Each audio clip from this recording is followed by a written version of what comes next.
bem-vindo ao Conselho Consultivo. Passos Coelho rejeita que esteja a pressionar o Tribunal Constitucional e avisa que a instituição tem de ter responsabilidade nas decisões que vier a tomar e no impacto que elas possam vir a ter no país. Diz o Primeiro-Ministro que este apelo à responsabilidade não pode ser considerado pressão. O líder do Executivo afirma que vai aguardar a decisão do Tribunal Constitucional sobre o Orçamento do Estado, sublinhando que essa decisão é importante para o nível de cumprimento do Programa de Assistência Financeira. A decisão, de resto, deve ser conhecida na próxima semana e pode mesmo levar à demissão do Governo. E nesta altura o PS entregou ontem uma moção de censura no Parlamento e o Partido Socialista quer que o Executivo se demita. António José Seguro é o primeiro subscritor da moção e diz que Portugal precisa urgentemente de um novo governo e de uma nova política. Para o líder socialista, chegou a hora de dizer basta, porque os portugueses não aguentam mais a austeridade. No documento lê-se ainda que nenhum órgão de soberania e responsável político pode ignorar o estado de pré-ruptura social. A moção de censura do PS vai ser discutida e votada no próximo dia 3 de abril. Passamos à análise neste Conselho Consultivo com as presenças de António Gaspar e Rogério Fernandes Ferreira. Bom dia, obrigada por estarem aqui connosco. Vou começar por si e também por esta ameaça de demissão, ao que tudo indica, do Primeiro-Ministro, o que o Primeiro-Ministro terá admitido ao seu núcleo duro, que se demitiria em caso de chumbo do Tribunal Constitucional e, ao que tudo indica, pelo menos o Tribunal, é o que tem saído na imprensa, chumbará duas das medidas do orçamento, com impacto de 1.000 milhões.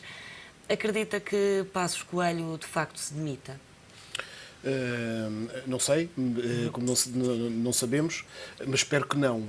Acho que seria, quer dizer, Portugal, de facto, parece que não consegue conviver com legislaturas completas.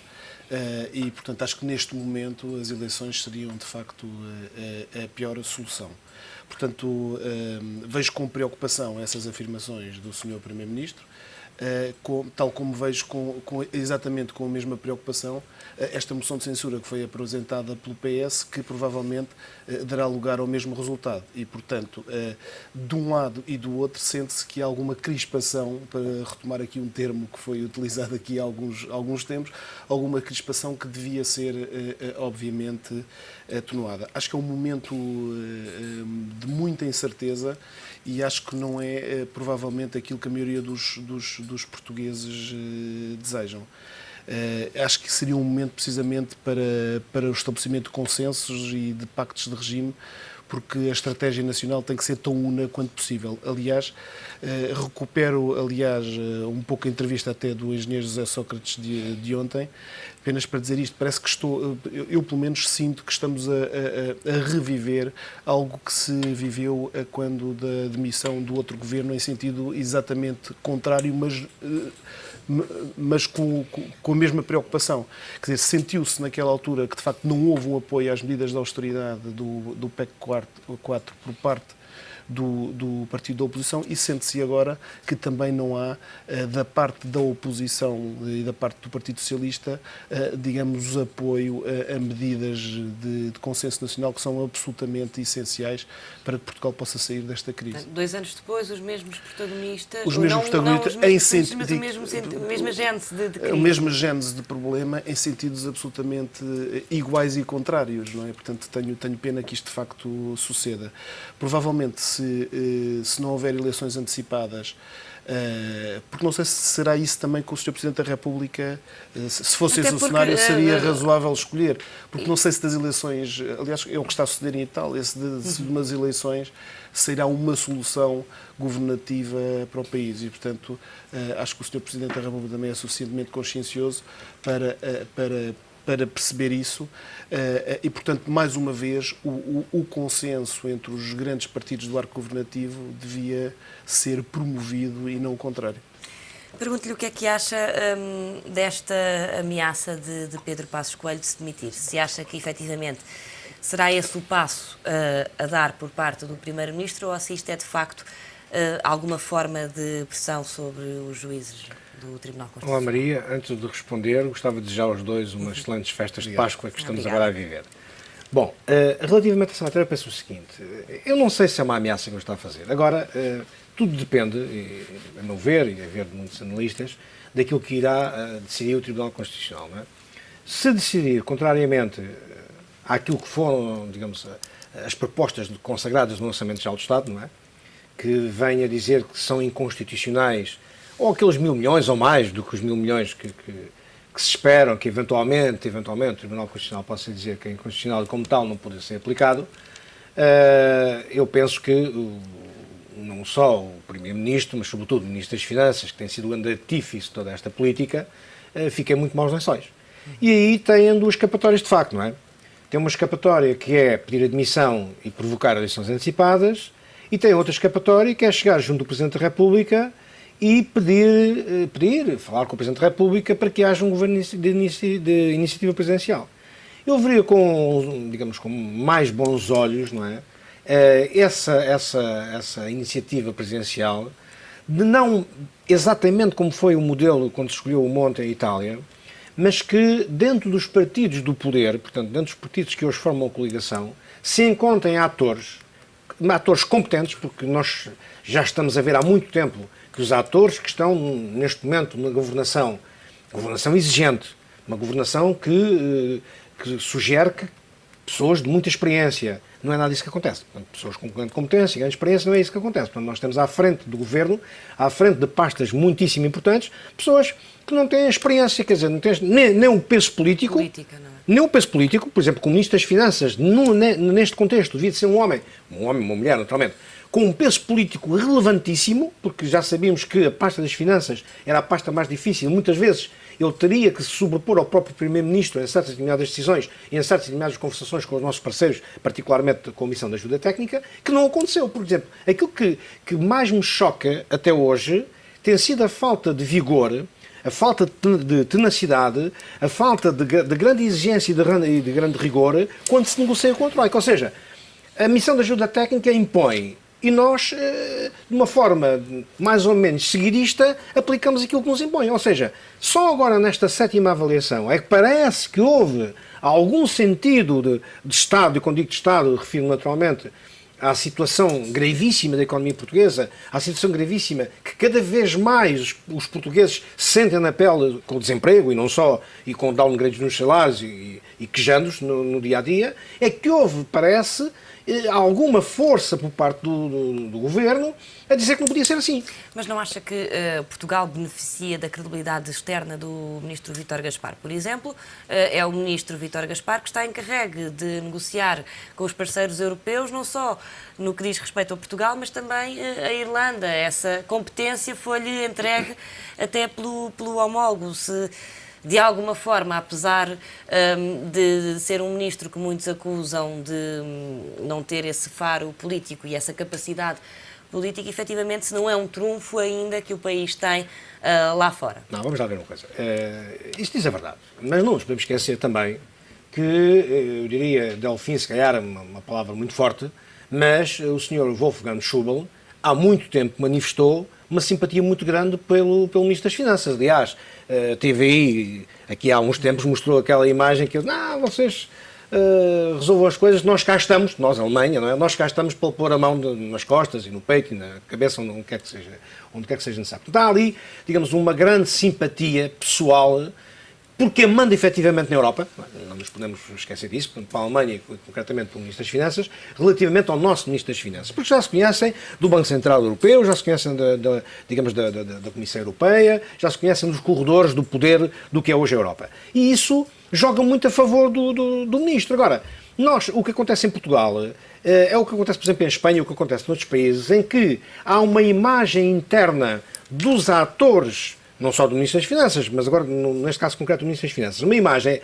interna completamente diferente da imagem externa. É evidente que essa imagem externa poderá beneficiar Portugal em termos dos financiamentos. Portanto, eu espero que os 55, 60 mil milhões de euros que se vencem nos próximos 2 anos, que são do mecanismo de estabilidade e que são do Fundo Europeu de Estabilidade, possam ser renegociados em termos de taxas de juros e possam vir para taxas de juros que não sejam taxas de juros, enfim, como estão agora neste momento, à volta de 6%, 5,5%, 6%, possam vir para valores de 2%. Seja uma mudança mais significativa. Exatamente. Portanto, o que eu penso é que, de facto, há uma imagem que poderá ser aproveitada no exterior, sobretudo pela proximidade que existe entre o nosso Ministro das Finanças e o Sr. Wolfgang Schäuble, mas, ao mesmo tempo, quer dizer, interessa-nos a nós portugueses internamente aquilo que se está a passar. Portanto, um conjunto de políticas erradas que têm sido tomadas por estes governos, têm-nos conduzido sucessivamente, e cada ano que passa, porque se os portugueses olhassem para o fundo do túnel e dissessem, nós estamos a fazer sacrifícios, mas a dívida pública baixava, o déficit das contas públicas baixava, tudo baixava em termos daquilo que são os maus indicadores. Não, nós vemos exatamente o contrário. Quer dizer, os sacrifícios são cada vez maiores e aquilo que devia ser a contrapartida... E os indicadores também pioram, E não é? pioram, exatamente. Há pouco falava-me em consenso e em como era necessário que houvesse mais consenso e posições mais próximas. Pergunto se, com esta posição do PS, da moção de censura, a dizer e a rejeitar aqui também um pouco governos de salvação nacional, enfim, governos mais abrangentes, se de facto acha que é possível restaurar-se o consenso que até vigorava no início do mandato deste governo e também, por outro lado, até o próprio governo terá contribuído também para esse afastamento do PS, e se acha que é possível agora voltarem-se a esses consensos, ainda para mais com a posição também, se calhar, aqui um bocadinho fragilizada do Presidente da República depois desta entrevista de José Sócrates também. Acho muito pertinente a questão que coloca, precisamente porque acho que agora é mais difícil.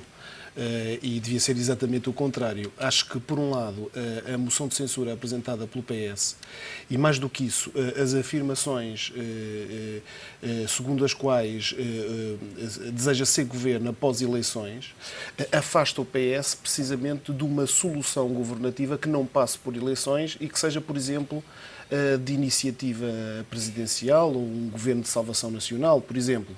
Portanto, desse aspecto acho negativo. Por outro lado, a própria entrevista de José Sócrates, que, ao contrário de alguns comentadores, acho que tem todo o direito de falar quando muito bem entender e no momento que ele próprio escolher, e desde que a televisão aceite entrevistá-lo, independentemente disso, a crispação gerada junto com o Sr. Presidente da República, acho que não ajuda, neste momento, precisamente a esse consenso que cada vez é mais necessário.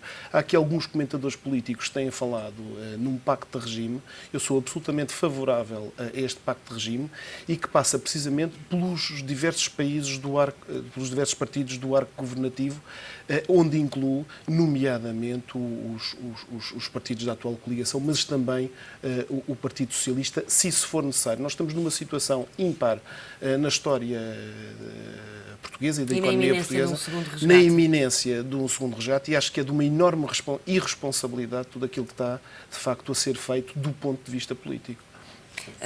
Nesse sentido, pergunto-lhe ainda se, de alguma forma, o Partido Socialista também, e como dizia aqui António Gaspar, que o Governo tem uma imagem interna e outra externa, se também o Partido Socialista não se pode dizer que tenha também duas mensagens. Como dizia, creio que a semana passada, Marcelo Rebelo de Sousa, a propósito da moção de censura, seguida da carta enviada à Troika a dizer que cumpririam todos os requisitos e tudo o que tinham, no fundo, assinado. Há aqui também alguma dualidade na mensagem por parte do Partido Socialista, que também não pode não fazer crer às pessoas que é efetivamente uma alternativa a este governo.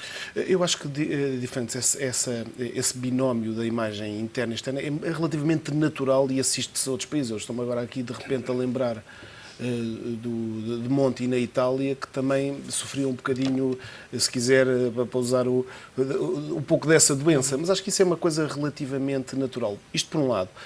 Por outro lado, neste momento, nós temos que privilegiar, e estamos no meio de uma ajuda financeira externa, temos que privilegiar a nossa credibilidade e a nossa imagem externa. Portanto, digamos, esse é o ponto fundamental. Nós não estamos a governar-nos sozinhos, somos governados por terceiros. E, portanto, é preciso ter isto presente. E, portanto, não é a altura adequada, do meu ponto de vista, para, do ponto de vista político, suscitar crispações e divisões de estratégias que são estratégias não partidárias, mas estratégias nacionais. Portanto, era isto que eu gostava de, efetivamente, realçar. A verdade é que esta altura, estas semanas, estão a ser semanas muito complicadas. Quer dizer, temos a situação em Itália, não há governo, temos a situação em Chipre, temos a situação interna do país à espera desta decisão do Tribunal Constitucional, temos uma moção de censura, temos o regresso de José Sócrates. De facto, 2 anos depois, podemos viver a mesma situação de 2011, não é? Como já aqui falamos. Pois, quer dizer, os tempos não se repetem, não é? Portanto, a água nunca passa por baixo da mesma ponte duas vezes. As situações poderão ser eventualmente quiçá parecidas, mas são diferentes, são distintas, não é? Nós temos neste momento um agravamento da situação internacional brutal, não é? Que nos afeta cada vez mais. Há 2 anos não havia um contexto internacional tão adverso como existe hoje, em termos, não só em termos financeiros, mas também em termos económicos, sobretudo em termos económicos, não é? Em que as nossas exportações para os nossos principais parceiros, por exemplo, no caso da Alemanha, no caso da França, no caso da Alemanha e no caso da Espanha, têm caído de uma forma, diria, assustadora, porque, por motivos diferentes, não é? A Espanha está num período de recessão e, como tal, percebe-se que não compra tanto ao exterior como comprava. A Alemanha não, a Alemanha por uma decisão própria, portanto, de não querer, de facto, porque tem um superávit na balança comercial, podia perfeitamente ajudar, e aqui penso que a Alemanha está a fugir um pouco àquilo que é a solidariedade europeia e, sobretudo, a esquecer-se do papel da Alemanha nos últimos 50 anos, não é? Em que destruiu a Europa, matou milhões digamos, de cidadãos e a ajuda que teve para se reconstruir está a esquecer-se disso. Portanto, as responsabilidades históricas que teve no contexto europeu, no contexto mundial, e essa solidariedade que se impunha hoje, não só no capítulo e no contexto da União Europeia, mas também num capítulo muito mais largo, que é o capítulo mundial. Portanto, a Alemanha, de facto, a meu ver, isso tem também, se calhar, muito existe um coeficiente de correlação muito grande entre aquilo que é a liderança da Alemanha hoje e o que tem sido nos anos anteriores, antes da senhora Merkel chegar ao poder, que, através de uma miopia política que se tem apoderado da senhora, não consegue ver, digamos, para além de um certo e determinado espaço, de um certo e determinado lag, e que a impede, de facto, de lançar o tipo de medidas que neste momento se impunham, sobretudo da solidariedade. Porque o que aconteceu, por exemplo, com Chipre, é um caso, pronto, nós sabemos que é uma economia de casino, mas temos a outra, Luxemburgo, que é muito pior, não é? Em que os ativos bancários são 87 ou 88 vezes superior ao PIB luxemburguês. Portanto, e isso são situações que têm passado sempre incómodos pela União Europeia, ninguém tem ligado. Eu acredito que o Luxemburgo não vai acontecer a mesma coisa que aconteceu com Chipre, mas o que aconteceu com Chipre foi uma falta de solidariedade da União Europeia. Quer dizer, portanto, a União Europeia sabia o que é que se passava, se calhar o erro erradica logo no início, em que Chipre foi admitido, não, eles já não falam no euro, eles falam na própria União Europeia e depois no próprio euro, não é? Portanto, já sabia que a economia de Chipre era uma economia que vivia em base especulativa, portanto, sobretudo com movimentos de capitais, que muitos deles serviam para lavar dinheiro, não é? Os milhões e milhões de dinheiros russos e de outras nacionalidades, da Líbia, da Síria, que vêm, digamos, para Chipre, são capitais, enfim, que a maior parte deles serão utilizados para lavar dinheiros de finalidades completamente, digamos, criticáveis. A União Europeia sabia disso, no entanto, admitiu Chipre por motivos políticos, não é? Porque não nos podemos esquecer que na gênese do Tratado de Roma de 1957 está um motivo político, não é? Nós temos acabado a guerra há 10 anos e urgia, de facto, termos a Europa como um todo e termos a Europa, digamos, consolidada para que perigos de outras guerras não acontecessem. Agora, foram cometidos, de facto, muitos erros em termos da consolidação da União Europeia. Já não falo do euro, aí os erros ainda foram maiores, mas, sobretudo, da construção europeia, que se começou a abrir a Europa antes de termos a consolidação a 15, não é? Portanto, antes de termos os problemas todos resolvidos a 15, começámos a abrir. Agora fala-se, inclusive, que este ano vai entrar a Croácia. Quer dizer, com estes problemas todos, com este cenário internacional que nos rodeia, eu diria que Portugal fica fortemente condicionado para, por pés próprios e por mãos próprias, pelo seu caminho próprio, poder fazer esse mesmo caminho. Portanto, o condicionalismo é muito grande.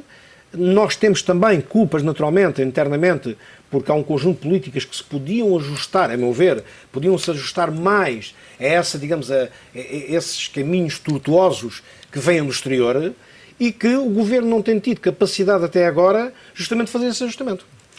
Passamos agora para a entrevista de José Sócrates, para o regresso. Vem prejudicar mais o Governo ou o próprio PS? Não teria um problema nesses termos, não acho que seja um problema de prejuízo. Quer dizer, o José Sócrates resolveu falar na RTP, a RTP aceitou entrevistá-lo, portanto, achei uma entrevista, digamos, normal. Não vi que... Quer dizer, para além desta questão que falámos há bocadinho da crispação junto do Presidente da República, que acho negativa do ponto de vista do consenso nacional que se torna necessária, O resto, digamos, justificou a sua atuação passada. Era mesmo José Sócrates de há 2 anos. O que me parece também razoável, quer dizer, também não vejo razão nenhuma para que não justifique as suas opções de política económica enquanto foi Primeiro-Ministro. Portanto, eu diria, sob esta perspectiva, que foi uma entrevista normal. Mas vem baralhar aqui um bocadinho o jogo político. Vem criar, de facto, aquela crispação que acho desnecessária neste momento. Isso reconheço, conforme disse há pouco. Acho que é um momento crucial que estamos na história de Portugal e é um momento pior para que os portugueses não tenham uma estratégia definida de consenso nacional, de recuperação da credibilidade externa e também, obviamente, de crescimento, mas com estratégia e com consenso. Sem isso, nada se fará. Não podemos ter eleições de 2 em 2 anos e não cumprir legislaturas nesta fase do campeonato. E acha que o Primeiro-Ministro fez bem não responder às críticas, não comentar? Acho que fez bem. Acho que não era o momento certo para criar a crispação em cima da crispação. Portanto, acho que fez bem. Regresso a Sócrates. Bom, há quem diga que ele veio igual, para mim veio muito pior.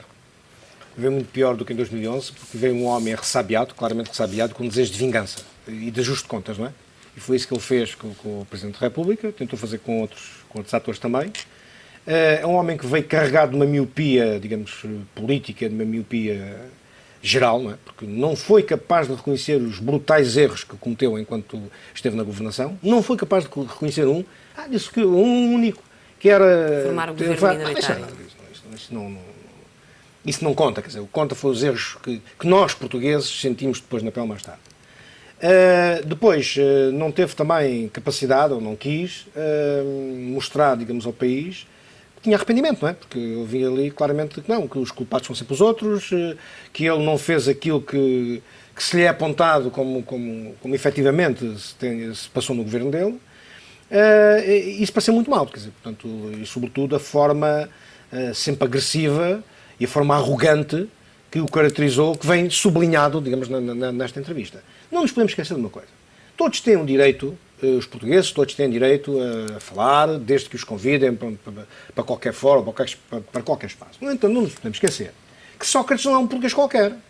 Sócrates é um homem que duplicou a vida pública portuguesa. Sócrates é um homem que, nas parcerias público-privadas, cresceram exponencialmente, digamos, se bem que eu tivesse tentado mostrar o contrário, não foi exatamente assim. Foi um homem que levou o país para o resgate externo, não é?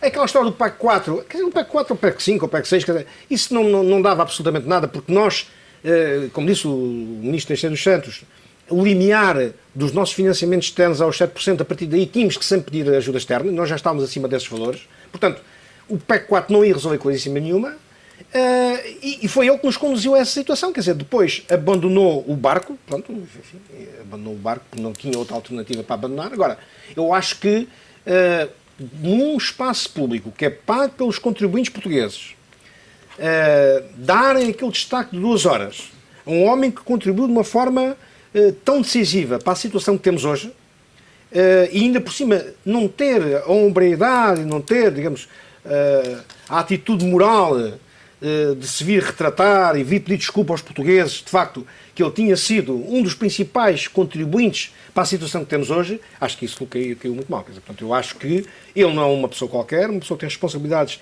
efetivas e grandes responsabilidades nas dificuldades que os portugueses estão hoje a atravessar. Não será o único responsável, evidentemente, mas foi um dos maiores responsáveis. A governação dele foi das governações mais responsáveis, porque, repare, duplica a dívida pública num espaço de 6 anos.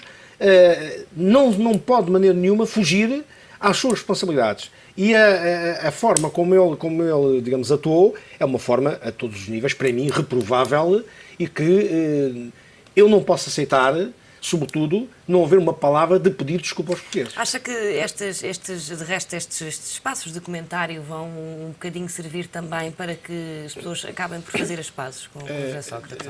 Desculpe dizer, é porque eu estou absolutamente em desacordo com estas afirmações e, portanto, gostava só de dizer. Eu não consigo dizer que Sócrates é um português que não tem o direito de falar à televisão. Não consigo dizer isto, quer dizer, não. Aliás, quem é que toma esta decisão? Quer dizer, isto lembra-me, de facto, outros momentos históricos que me assustam até sob certa perspectiva. Portanto, estou absolutamente em desacordo com estas afirmações de que Sócrates não tem o direito de falar quando muito bem lhe apetecer na televisão, e as suas responsabilidades são, obviamente, responsabilidades políticas, e como responsabilidades políticas que são analisadas, digamos, em sede própria, que são as eleições legislativas, que, aliás, perdeu naquele momento. Portanto, queria começar por dizer isto e agora respondo à sua pergunta. A minha pergunta era se estes espaços de opinião semanais vão um bocadinho servir para que os portugueses acabem por fazer as pazes com José Sócrates, porque eu via muitos comentadores que diziam o seguinte: José Sócrates é tão convincente no que diz que o provável é que muita gente volte uma vez mais a estar em boas graças com o antigo Primeiro-Ministro. Certo. Isso é outro problema. O que nós assistimos aqui em Portugal, ao contrário, aliás, do que sucede noutros países, portanto, discordo um pouco com o procedimento aqui português, nós assistimos, a pessoas que ocuparam cargos governativos de todo o arco partidário, que julgo que deviam ter algum recato enquanto comentadores políticos. Não quer dizer que não façam uma grande entrevista em determinado momento, passado algum tempo, que justifiquem até as suas posições. Mas o espaço de opinião é mais dominado pela Eu acho que o espaço de opinião devia ser um comentador político, como regra, quer dizer, gostava mais de ver comentadores políticos efetivos do que ex-governantes enquanto comentadores políticos. Aliás, há alguma mistura também ao contrário. Às vezes vejo os jornalistas transformados em responsáveis governativos. Portanto, acho que devia haver aqui, digamos, também algum recato de um lado e do outro que justificaria, sem prejuízo de haver momentos certos para se falar e se dizer o que se pensa, seja quem for, incluindo José Sócrates. Acho que devia haver, de facto, aqui algum recato que nós assistimos noutros países, nomeadamente em França. Quer dizer, nunca vi o presidente Mitterrand a não aparecer na televisão, digamos, como comentador político, por exemplo. E quando digo isto, não estou a pensar em José Sócrates concretamente, penso em todos os restantes comentadores políticos que hoje estão na televisão e que com recorrência comentam, digamos, responsabilidades de terceiros que também já assumiram. Portanto, veria com bons olhos que de facto, nesta matéria, quer do lado destes comentadores políticos, quer também do lado dos jornalistas, que cada um tivesse no seu lugar. O jornalista também não é, em regra, é entrevistador, não é entrevistado. Portanto, cada pessoa no seu lugar. Muito bem. Muito obrigada aos dois pela vossa presença e análise neste Conselho Consultivo, que regressa na próxima segunda-feira.